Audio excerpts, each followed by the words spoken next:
be the last blacksmith. It's 1920. America just hit 100 million people. For the first time, more of us live in cities than farms. But nobody saw what was coming next.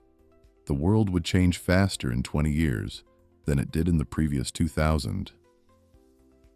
In 1920, there were 25 million horses at their absolute peak. Milk delivery, horses, ice wagons, horses, farming.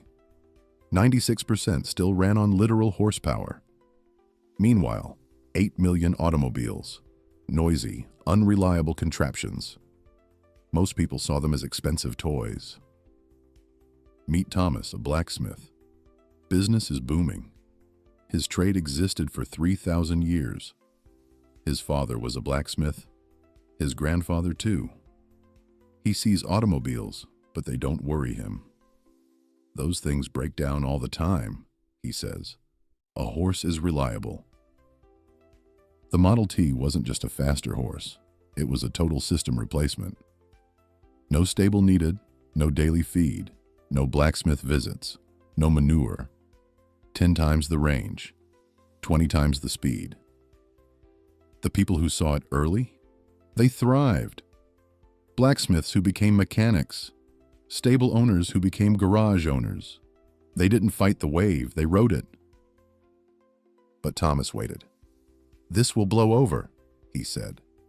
People will always need horses.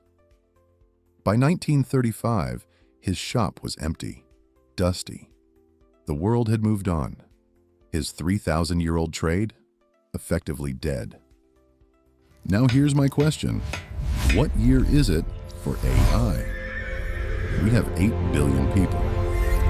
For the first time, AI that can actually do things is in everyone's hands.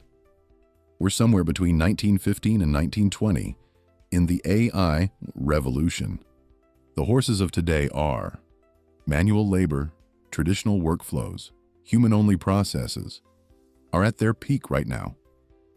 In 2026, we have more knowledge workers than ever, more analysts, more customer service reps, and content writers.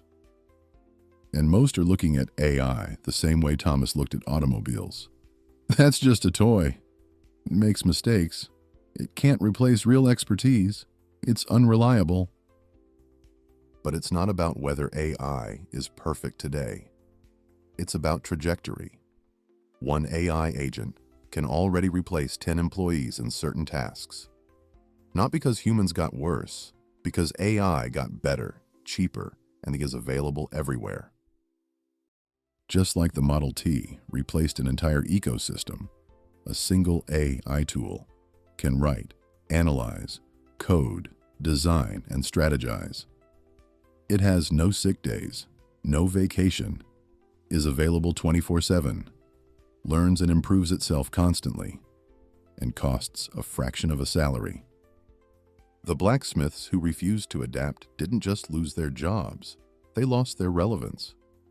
But the ones who saw it early became the mechanics and entrepreneurs of the next generation.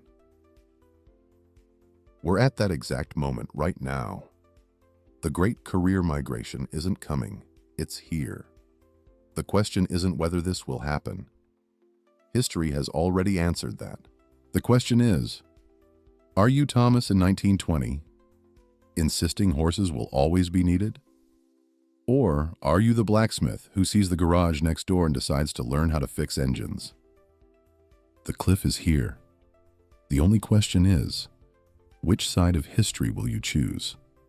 Just as the blacksmith who learned to become a mechanic and opened his own garage, AI offers this opportunity to millions, enabling people to stop their lives from being dependent as worker bees for shareholder-owned corporations. In 1920, the world began a shift, and it took it 20 years for a global change to be reality. In 2026, AI will change the economic ecosystem in just 5 years. At IOLEBA, we have established the 21st Century Guild, offering the knowledge, skills, language, and connections using this new tool, AI, that assists you becoming your own entrepreneur. This is the new global economic ecosystem. Come along with us and be part of the future. Don't be the last blacksmith. Great, the London team is ready to review the schematics. IOLEBA.org. IOLEBA. Remember the name and join us today.